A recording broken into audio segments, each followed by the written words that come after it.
Thank you. This is the second day that we've organized on a Thomas Jefferson Center theme. The first day was on Warren Nutter, and that, in the consequences of the work we were doing that day and the discussions we had that day, led to the discovery of the manuscript documents I want to talk about today.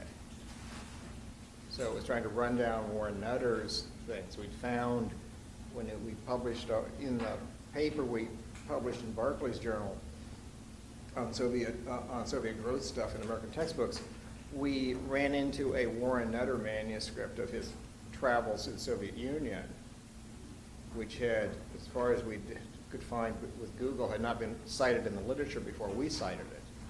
And that trying to figure out where more information about that, we discovered,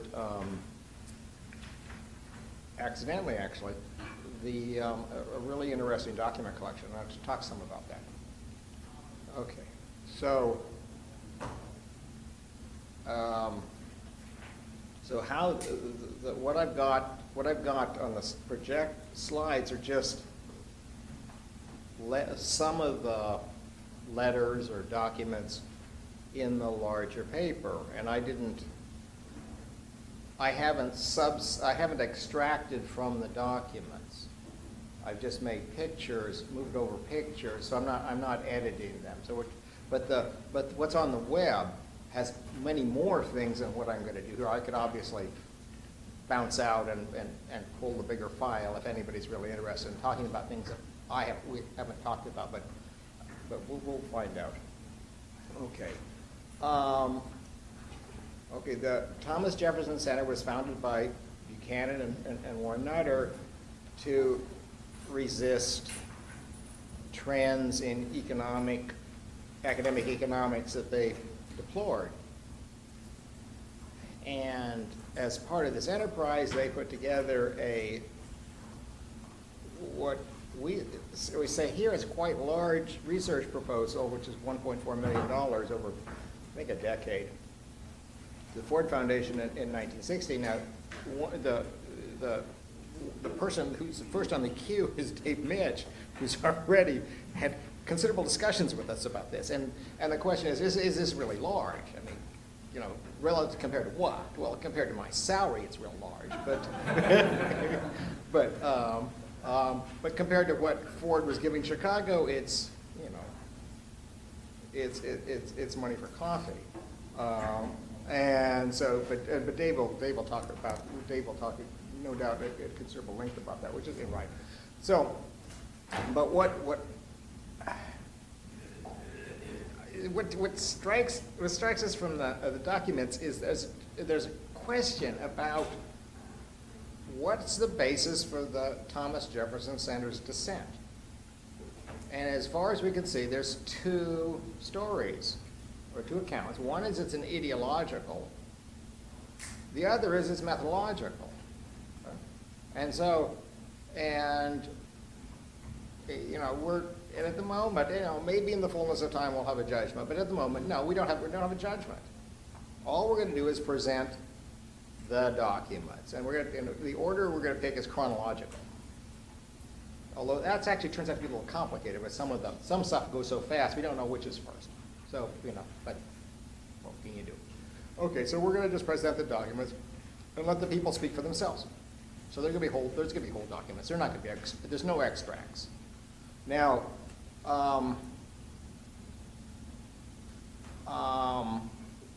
one of the things we learned, and this was, I think, the first thing that got our attention, sure got Buchanan's attention when I showed him this stuff, was that Virginia School is a term characterizing the Thomas Jefferson Center. It was a term characterizing the Thomas Jefferson Center as early as 1963. And there's a document in which it refers to the Thomas Jefferson Center as the Virginia School, and that's a non-judgmental. They have friends say one thing, enemies say another thing. Everybody says it's a Virginia school. Okay, now, the standard drill was that Mansard Olson coined this in '71. And this is, and I heard, actually, it was at a meeting at the center function where Mansard repeated that claim, and Bob Tollison actually introduced Mansard as making that claim. So the standard drill is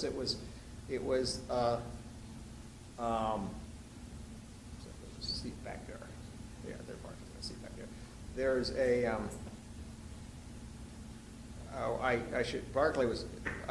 Barclay missed when I blamed this whole thing on him, because this is all a spin-off of the article you published on Soviet growth, right? So this is, so if anybody's got problems with it, blame Barclay.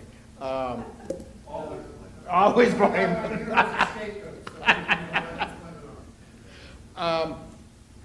So that's interesting. So that this was an identifiable group.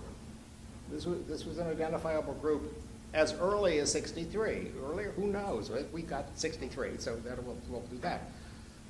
Now, an important distinction between Chicago and Virginia was made by Coase in discussions with Ford Foundation. And this is an extract. I said an extract. The extracts are in the front end, not the back end. But this is a little extract from one of the comments. And on the manuscript, the paper on the website, it's on page 50. The whole thing's page 15. You want to see this? Mr. Gordon clearly did not have a high opinion of the work done at the University of Chicago. He instanced one member of the faculty of the University of Chicago who had told him, quote, "If anything is profitable, it must be in the public interest," close quote. I said that no one at University of Virginia would make such a statement. Now, it's digression. When I was at Chicago, the idea was that you were going to get this everything's efficient business as a property of the coast there, right? This is so okay. We have a disconnect here. We have a real serious disconnect. So okay, so that's we'll find out. Okay, from Buchanan's point of view, well, this is on most emphatically on page 38 of it. From Buchanan's point of view, the methodological aspect of the dissent is a continuation of the disagreement that Rutledge Vining had with Koopman's school. And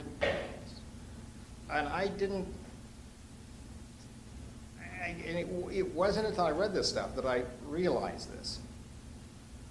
And so this I think is really unfortunate. The understanding came so late, since Ollie's a Koopman student, that he could have had a useful discussion with Jim on that basis. And for those who don't know, those whom the name Rutledge Vining doesn't come to mind, when Koopmans attacked the National Bureau group as measurement without theory, Vining was the one who responded. And one of the stars of the National Bureau was Warren Nutter in his Soviet growth book, who was in the Thomas Jefferson Center. So that Vining is defending National Bureau practice, that the Thomas Jefferson Center has one of the great practitioners of National Bureau methods in it. And so that this is, so is this Coles versus National Bureau? This may be a way there, but Vining's complicated. Vining does interesting things. We don't have much to say about him, but just to flag that that's what the methodological difference was looked like. Everybody understands left-right stuff. Okay, that's straightforward. But the methodological stuff, it's much more complicated, and we can. Sure. One was stating back when Coles was still in Chicago, and Louisiana. The second is, was Vining in Virginia, or where was Vining? Vining was in Virginia. Vining was in Virginia for 50 years. So I think they moved to Yale. 51. 55. Yeah, they.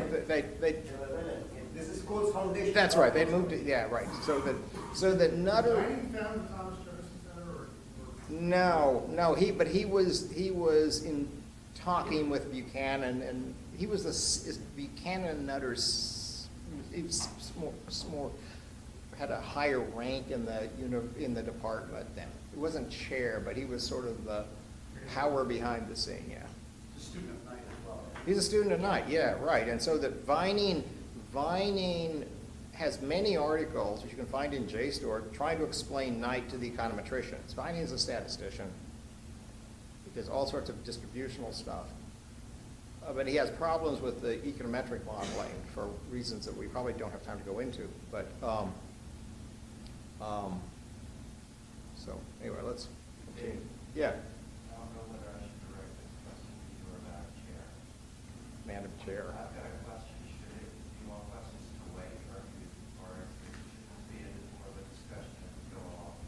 I think we're probably fine with the discussion as we go along. Yeah, sure, that's fine, that's fine. Well, my question is about, I've always been curious about why it was that Vining represented the National Bureau of Levy, especially if Vining was a student of night. I don't see the connection.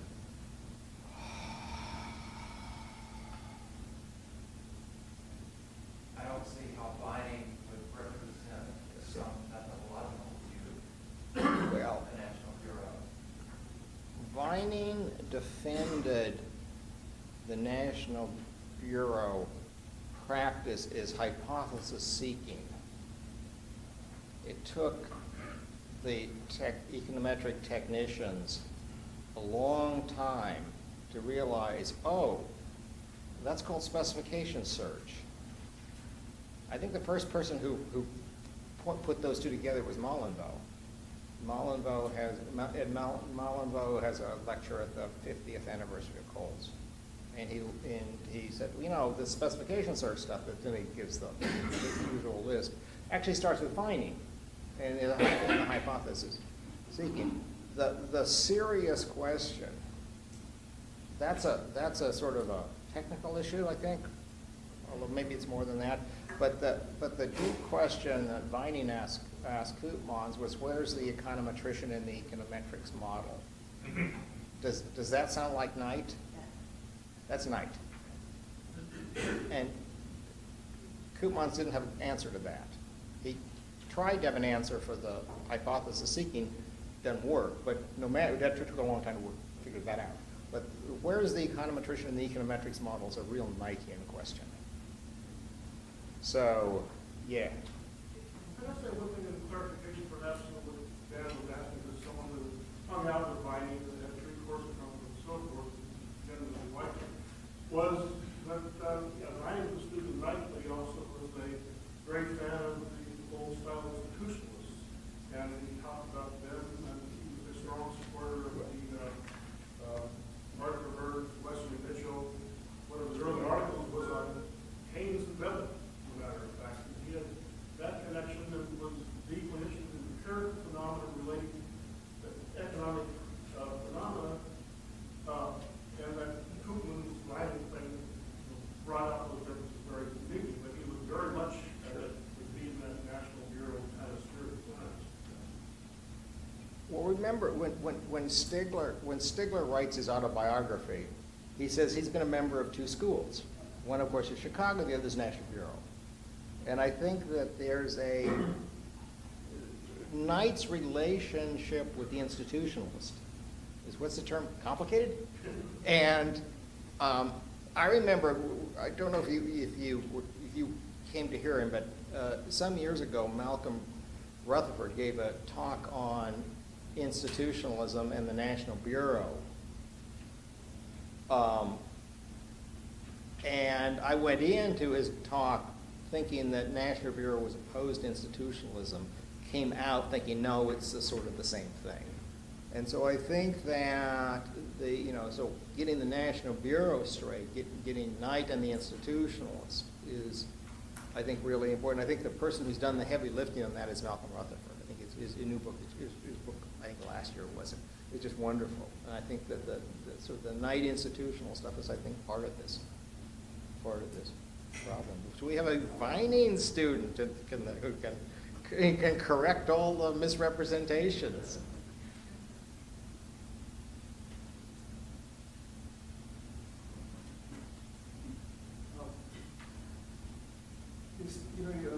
David, you raised this 2 points here, the ideological and methodological, that sort of comes out of this interaction with the Ford Foundation. And when I was reading this, I was actually thrilled to see this more pragmatic side to kind of come through here in terms of handling, trying to manage this getting this grant approved from the foundation. And so there's a third element here, which is the pragmatic, strategic, entrepreneurial part that comes through to me. And, as a student, we don't get a sense of how these things work. So this was a thrill to see how Jim was trying to manage this. And I sort of started asking myself, okay, what are David and Sandra trying to drive at here through this paper? Are they trying to use the Ford Foundation incident as a way to sort of clarify this, the ideology and the methodology behind the program? Or are they really bringing out this more entrepreneurial effort that Jim and his group indulged in that video? And so if I go with the latter objective, one thing that stands out in my initial reading is that did Coase mess this up? Because he comes with guns blazing there. With the Ford Foundation.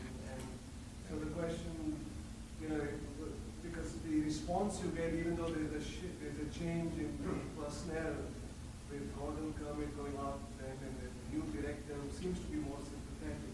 But I wonder if Coase had already closed the doors there. But anyway, that's I just wanted to throw that into the pot. Well, that's your, I mean, I think that you have to read that letter carefully, because what he's doing is he's engaged in CYA. He got called on the carpet because that's what he was doing. He didn't want them to put socialists in the department. And he knows that if that goes in the Ford Foundation record, which will be available, he's in trouble. So he wants to write a letter countering Coase. It's interesting to read the letter from Nutter to Coase earlier about getting the meeting. Right, because of the context.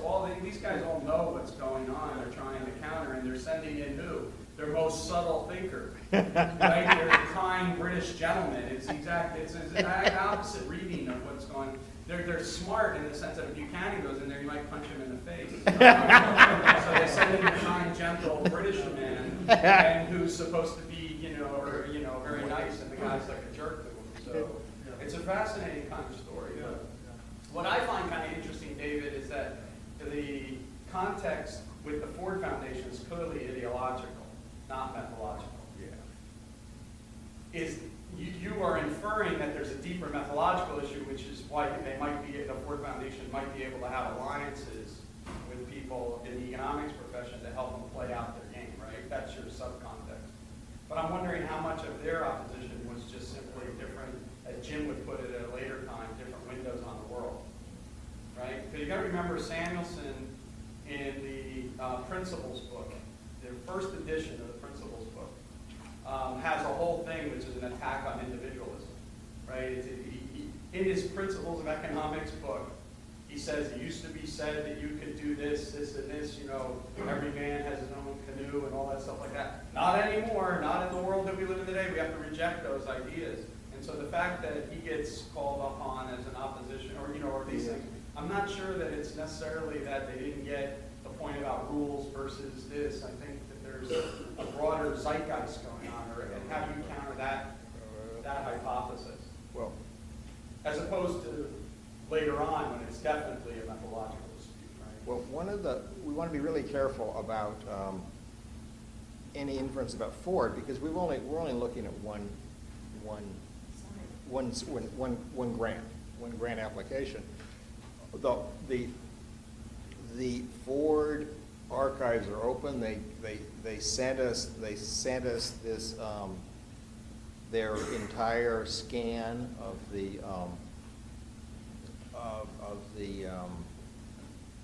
of their file on this grant.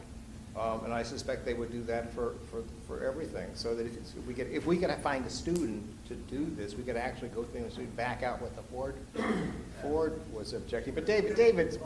I want to interview, I have more to say, but on this particular point, the obvious sort of counter to that is, while this is going on, some of this comes up in the documents, Ford is funding both Coast and Buchanan on their individual grants, so I think that raises issues about whether it's ideological opposition on the part of Ford, and as is in the stuff you have here, they actually invite Coast to do more, and Coast kind of says, I don't want to, I'm not into that topic.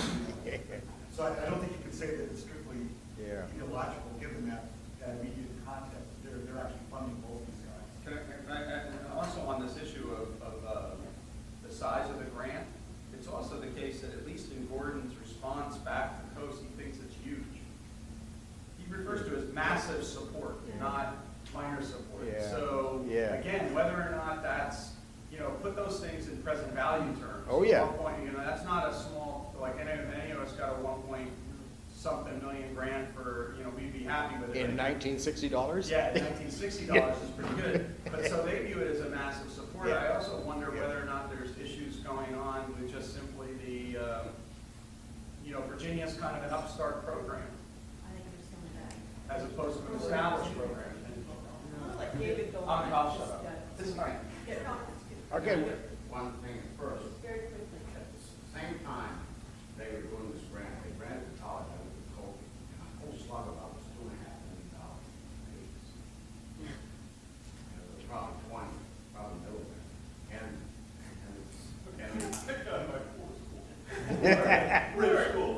I did a rough calculation. It's 5.7. Okay, we're doing real good. That's the difference between the price level then and now. Probably the time you get ready, probably 6 or 7 times. Okay. But it's not like- Okay, we've gotten through 2 slides and we haven't hit the documents yet. Okay, we're doing well. Okay, so I got through first point on this one. Okay, second point. Buchanan was evidently aware of free market dogmatist with whom we would have nothing to do. It doesn't say who these guys are. We now have a couple papers. One's in the works, and one was out last year on people you might call dogmatists. Call something else if you wish. So that who they is maybe something we'll find out in the fullness of time. We got a suggestion from the secret committee who those guys are, but we don't want to press that too hard. And then something that's been picked up already by in discussion is that Ronald Coase was a far more active participant in the discussion than has been previously noticed. And one of his final letters to the representatives of the Ford Foundation, he offers a social cost as the sort of work the Thomas Jefferson Center would sponsor had they had the resources. Now, here we got to be, there's a, we'll talk about that in a second. But so that you think about, okay, wait a second. So Coase has already distinguished Chicago from, or something at Chicago versus everybody at the Thomas Jefferson Center on the efficiency stuff. And so he's saying, okay, now the social cost is a paradigm of a Virginia school. So presumably that social cost with positive transactions cost. And so that if you think about the Stigler version of Coase with 0 transactions cost, and then the Coase version of social cost with positive transactions cost, maybe that's a way of distinguishing Chicago, Virginia. And that's consistent with what Buchanan was doing for the last several years. A series of the Summer Institute lectures are on efficiency within law and efficiency of law. And so I think this may be a way of if this is a correct reading of Coase, then the efficiency of the system or efficiency within the system is something that goes back, distinction that goes back to the beginning. So Coase, and so the fact that Coase is in the debate. Okay, what else? Okay, Friedman in the background. So of course, is just a simple fact. He was both a teacher, both Buchanan and Nutter at Chicago. He was Nutter's titular thesis director. I actually think Aaron Director was the real thesis director, but Aaron didn't have a PhD, so he couldn't be dissertation chair. So Friedman was officially dissertation chair. Jim just took a class from him, I think. He was not as important as Knight. When the representatives of the Ford Foundation deplore ideological uniform departments, they express regret that Friedman is at Chicago, not at Harvard, which draws the response from Coase that perhaps Harvard never made an offer. That shows up in the Virginia side of the dispute. That does not show up in the Ford Foundation documents, which is one reason you want to read both sides, because things are missing. And the final letter, which doesn't have anything to do with Thomas Jefferson Center, perhaps, we present as a letter from Leo Rothstein to Friedman that might speak to this. Rothstein does not tell Friedman who the MIT economist was, save that it was not Samuelson. From the Samuelson letter to Ford on a later Buchanan project, we would infer that he would not countenance the ideological constraint that his colleague accepts. So there's a lot going on that we don't see. In fact, we sent a copy of the letter to David Laidler, and we got this sort of interesting responses. You guys don't know the third of it. And we need to get David down here to explain what that means.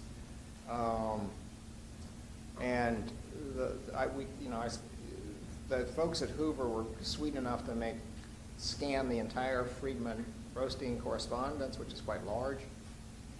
And there's not a hint of this letter in that correspondence. We were thinking there might be discussion of it, and the letter's not even there, which suggests something. Okay. Sources. Okay, where does this stuff come from? First source, and this is what we found first, was in the Library of Congress. There is a terrific collection of Thomas Jefferson Center documents in the William J. Baruti papers. Who here knows who William Baruti was?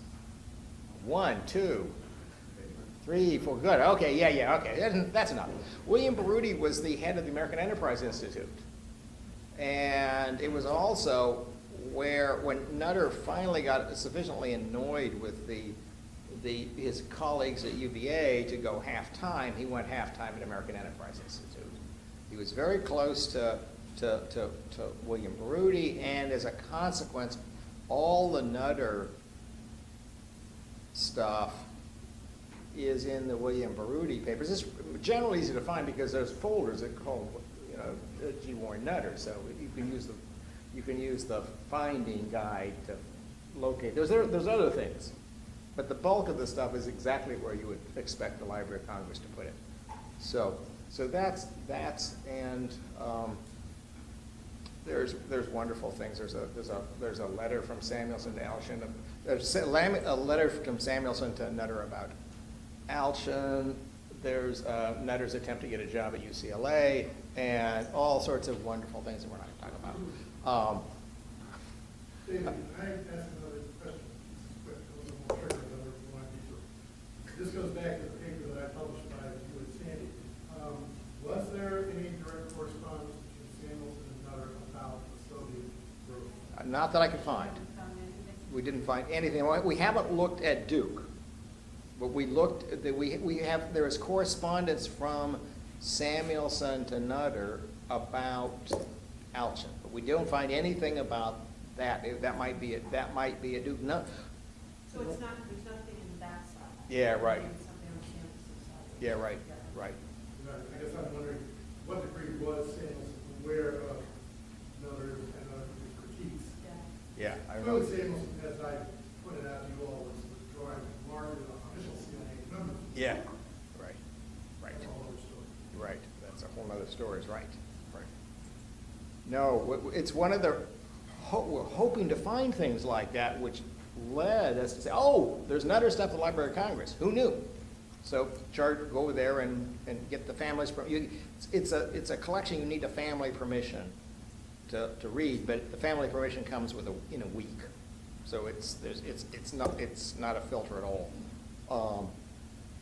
So that was things like that we were hoping to find, and there's nothing like that, but there was a lot of, this stuff is there and then some other things. But if William Baruti the William Baruti papers are a document trove that there's tons of correspondence with Richard Ware, who was running Earhart Foundation, who was running Realm Foundation. And so this is, and one of the problems with people, people who are working in this area who are focused on the Volcker Fund, this is not Volcker Fund, this is Earhart, this is Realm, this is very different funding, this is very different funding sources, this is very different stuff. And so lots and lots of this stuff are in the Baruti papers. And so, and since it's Library of Congress, it's the Library of Congress archives, it's really easy to use. They even have $1 zillion scanners if you want to free, if you want to bring a jump drive down and save the scans. So, second thing is the Ford Foundation archive, and it's file D2304, has the Thomas Jefferson Center proposal as seen by the representatives of the Ford Foundation.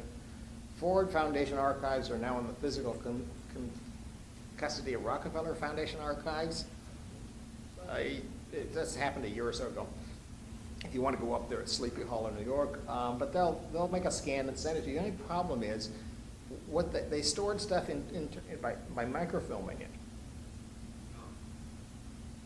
And when they sent us a scan of their microfilms, it came with an apology as, gee, we tried to get this stuff readable, and it's really hard.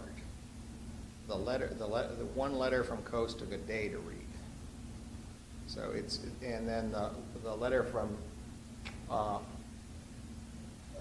Ford from Samuelson comes from the Samuelson stuff at Duke. So that's where the documents are. And sort of the standard offer for anything we do is, if you want to see originals, because what we've got here is either hand copy or optical character recognition and then checked.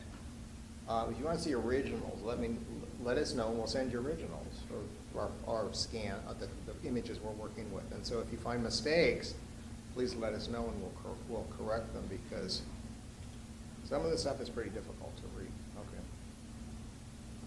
And we start, and I was actually thinking, well, this is just, Nutter chatting up representatives of the Ford Foundation, and I was thinking, we're not going to put this in. But Dave Mitch is responsible for keeping this in, because he pointed out that Marion Chamberlain was a famous person. She passed away in April, I think. And there was a big obit in the Times which explained how important she was. She put in all sorts of women's studies things. She's just enormously in the sort of institutional entrepreneurship. Well, the Times called her the fairy godmother to the women's studies. Yeah. So it's really important. And she was married to an important economist, Neil Chamberlain. And so so that one of the things that's obvious, it's obvious that these people know each other, and so that if you look for Marion Chamberlain on in Google, you'll find the obit in the Times, and it's really quite interesting. David, it's very peculiar that they asked her to do that. If I were speaking a grant, I would ask to go up.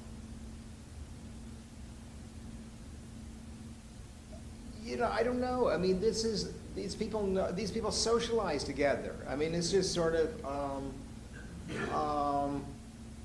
and so it's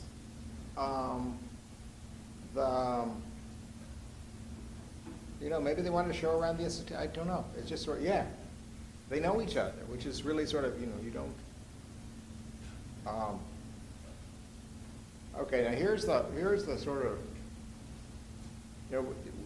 We cut off a few pages in the thing and going to the letter from Nutter to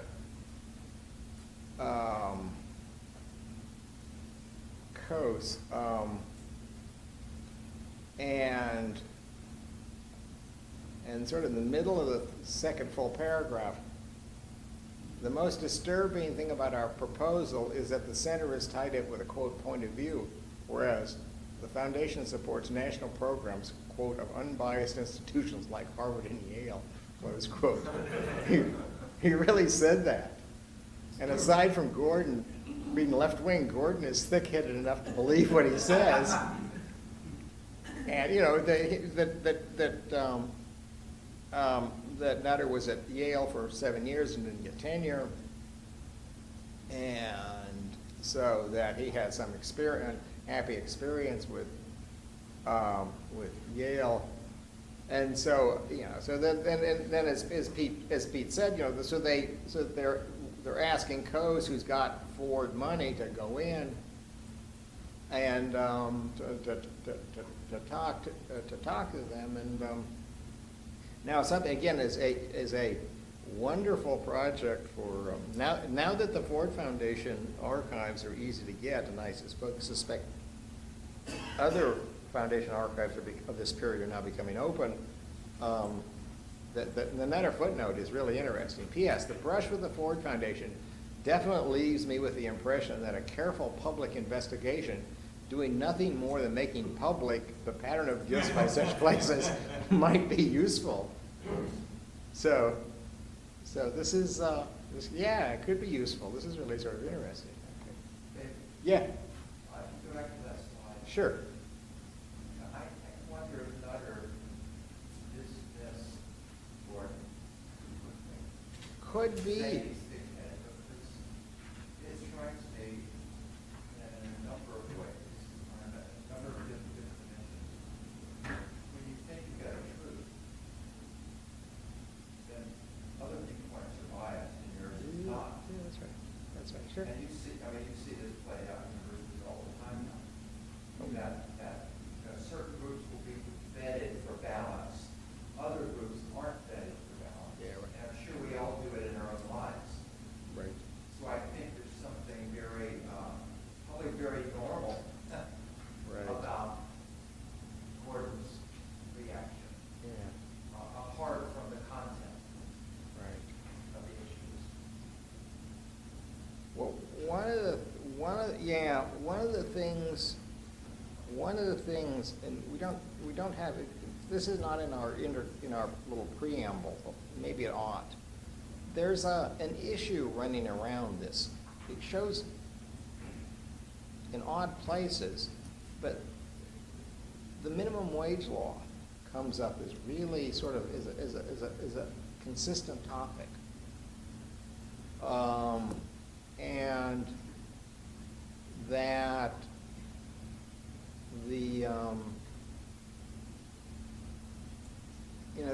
so one of the questions, I think you're absolutely right. But the question, can we narrow it down to find an issue on which make a specific issue? What in particular? What particular issue are they talking about? Is this a worldview, which is going to be or is this a specific issue that we can talk My about? hunch is that it would be progressive worldview. Could Well, be. that's why I say Dick's point about the new institution, the new institutionalists. Some of those people are very nasty. Yeah. Right. Right. That Right. Good. And here's one of the things one of the wonderful things in the Library of Congress in the Peruti collection is Buchanan wrote a memo to the file. And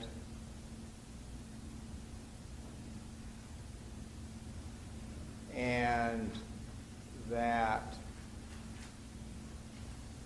so that I think, again, Jim's reaction is that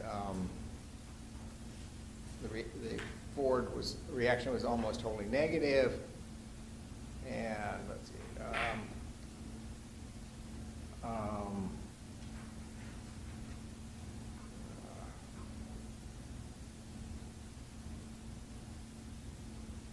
and here's the point of view.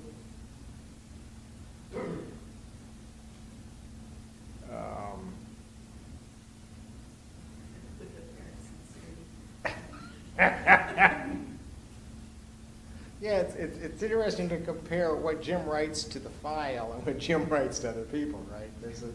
There's some, there's a, shall we say, less strategy. There's less strategy in what he's writing to the file. And again, it's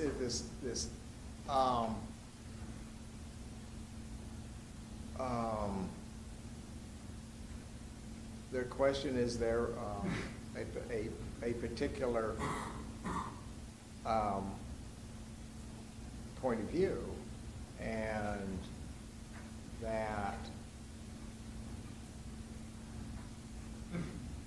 and so this is the sort of the basis of the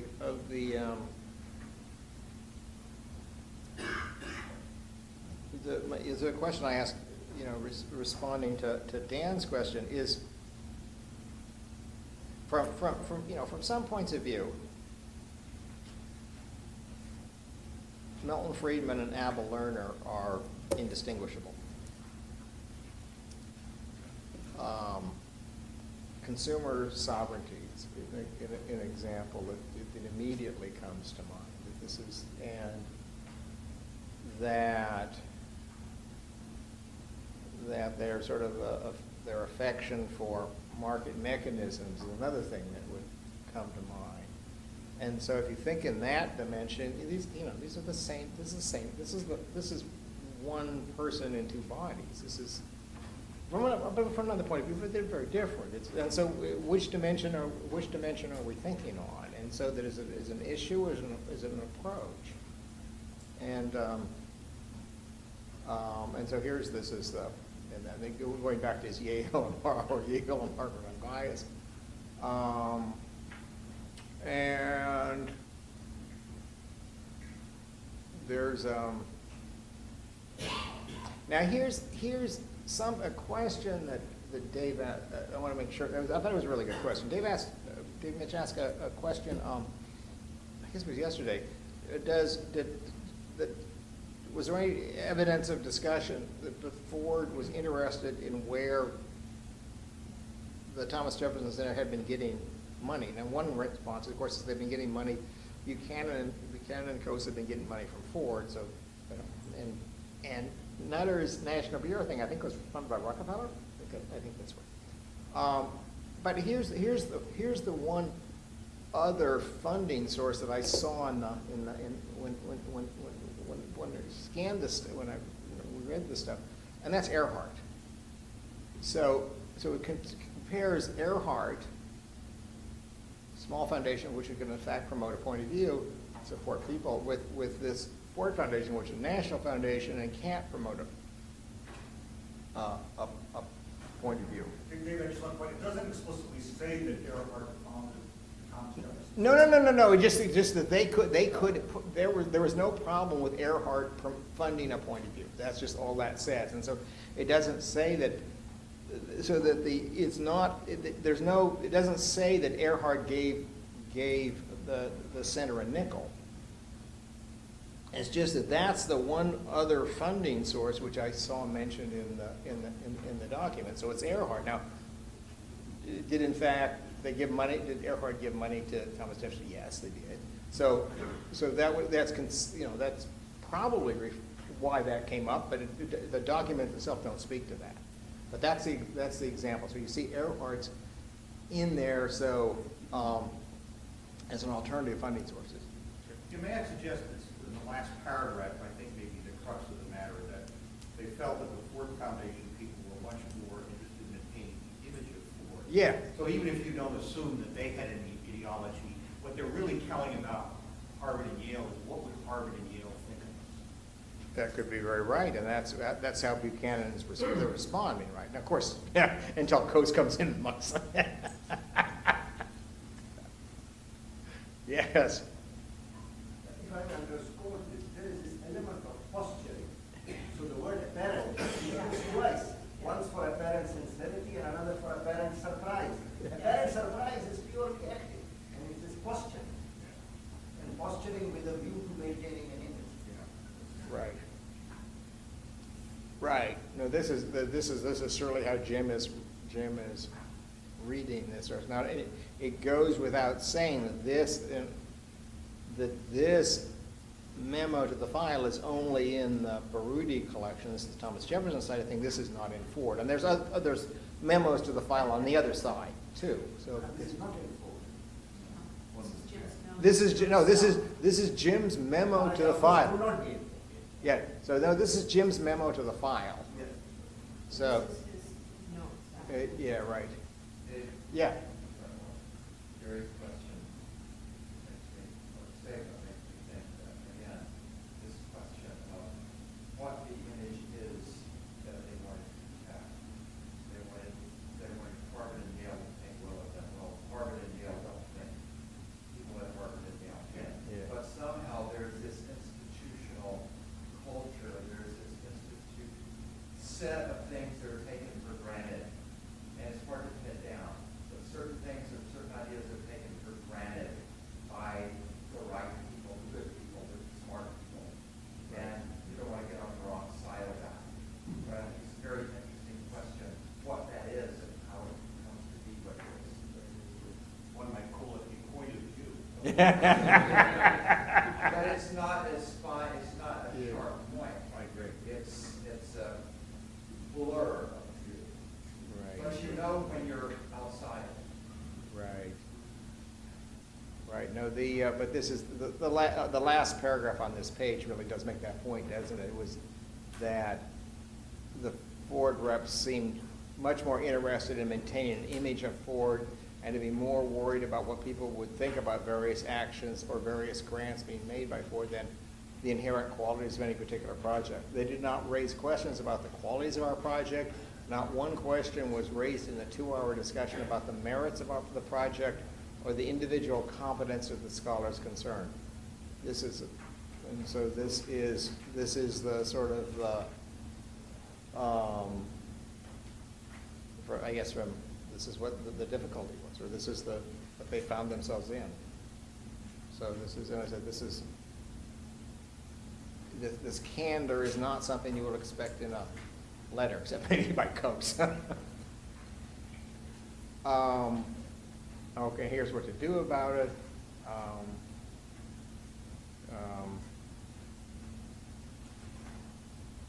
That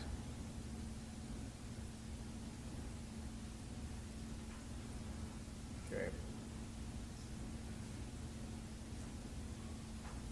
Okay, then they gotta send Coase in to talk to them about it. So Coase is their Hail Mary. Just, if you go back to the very first letter that one Nutter writes to Miriam Chamberlain. Yeah. Asking, because they can come in and, or she can come in and discuss informally. Yeah. You know, what, and possibly sort of this would be a way to preempt in any sense. Oh, sure. Yeah, and that does not happen. Absolutely. And the prospectus gets sent Right. in without Right. being informed of what Ford's thinking or how the institution is possibly going to respond to this. Sure. And then Jim has this, you know, he recognizes in September 1 letter to Coase, he talks about Gordon not being very smart, in fact, he's rather stupid. And so whether this is, you know, whether it seems to be that at that point, this is no longer a discussion methodology or a Yeah, right. No, that's right. Okay, so Coase comes in, and then here's, again, this is a Coase memo to a file. So this is I think before he writes writes the letter to, on the question about the letter, yeah, and the letter I cut out for the slideshow is the letter the Ms. Chamberlain writes back to Nutter and saying, there's a new guy in head, Kermit Gordon is head, Neil is no longer the head of this thing, and so you can send it to me, but I'll just give it to Gordon. So there's been a change in it, and it may very well be that they thought, TJC thought, that because they knew people, in particular, they knew Chamberlain, they knew so they've obviously, so they're on a first name basis. Nutter and his wife are on a first name basis with the Chamberlains. And so they thought, well, maybe they go for a big grant because they know these people. And then there's a change in the Ford Foundation changed. So Neil Chamberlain is out, Kermit Gordon's in, and so then all their sort of connections that they were dependent upon have evaporated. So and here's the Yeah. Coase's letter to the file, and this is and so the Coase, of course, sketches his credentials is that he's sort of writing the Fabian policy on broadcasting,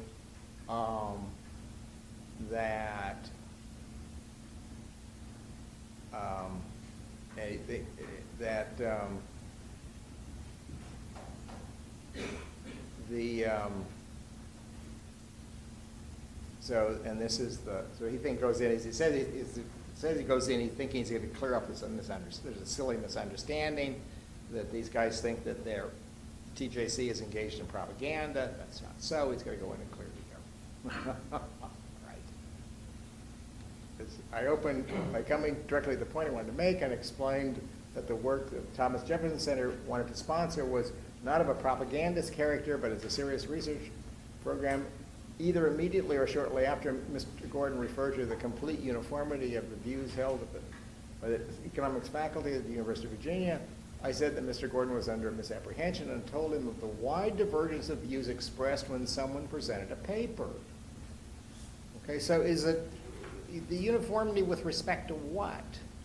You know, any particular proposal, paper, you can think of a seminar. If someone gives a seminar, whoa, all sides come at it. So that there is no, but Mr. Gordon was unimpressed.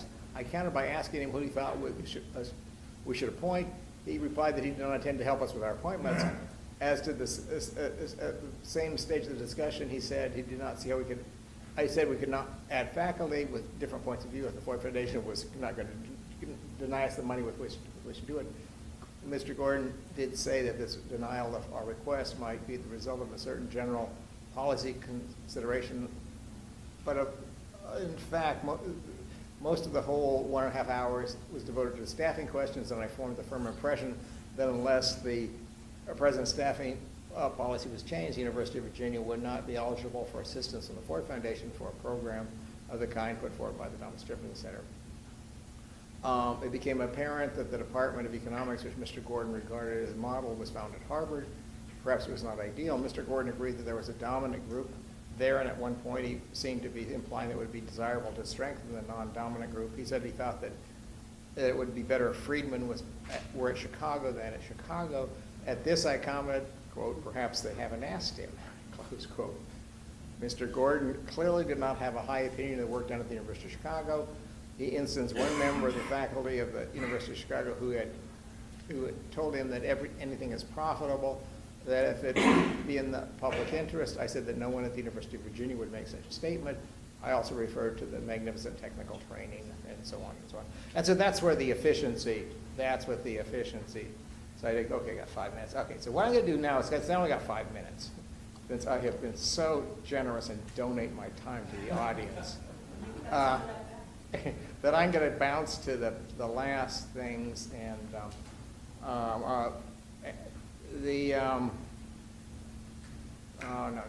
Here's what I think is maybe, from a methodological point of view, maybe the most interesting letter in the collection. This is also in the Ford side, but it's the same letter, just the LC one's easier to read. Okay, there's one addendum.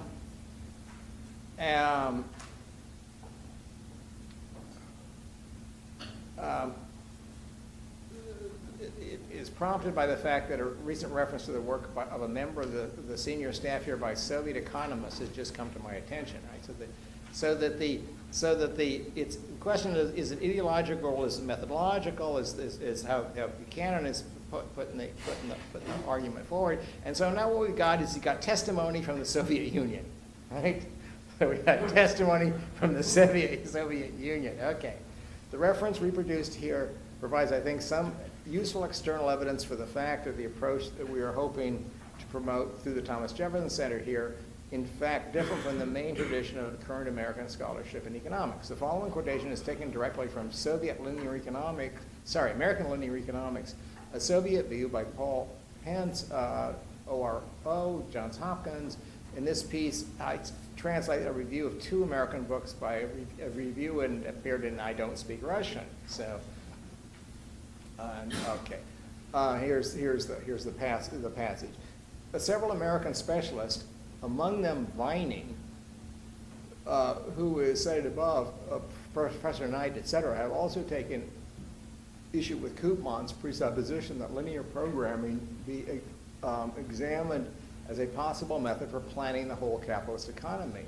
Vining, taking exception to Koopman, has written that, quote, the concept of the optimal distribution or effective utilization of the labor force and the equipping of society makes sense only within the following conditions, when the following conditions are present. The whole society must represent an aggregation of people with one and the same view.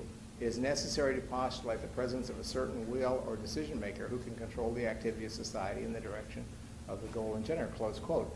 Vining was forced to recognize that under capitalism such conditions do not exist.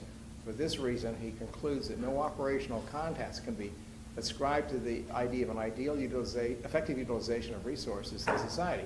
No decision maker exists who could determine the distribution of population in a country or allocation of the national products.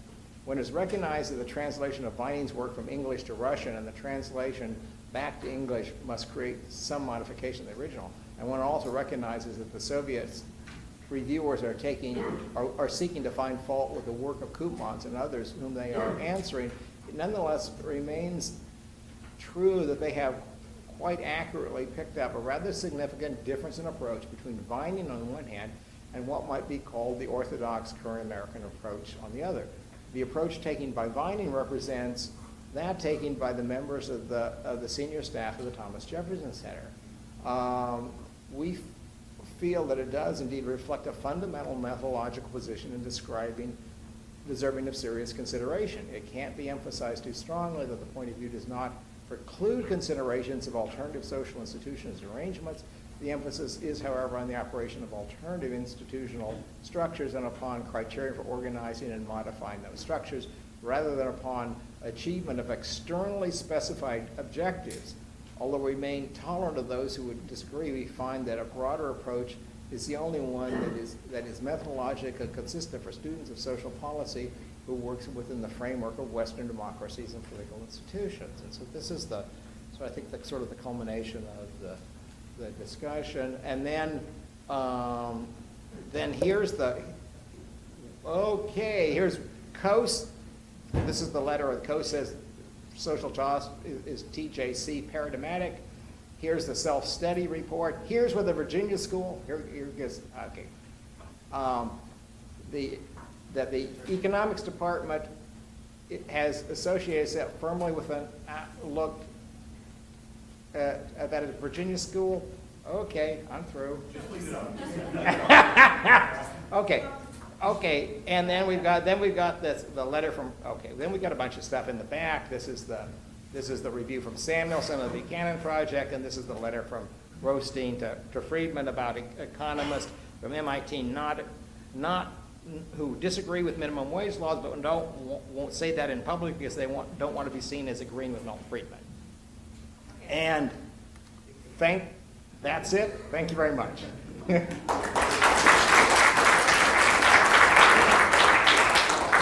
to cut you off. but No, no. There are lots of hands. Yeah, there are lots of hands. So I have a few. I'm going to start with Dave. I've got Okay, so this is obviously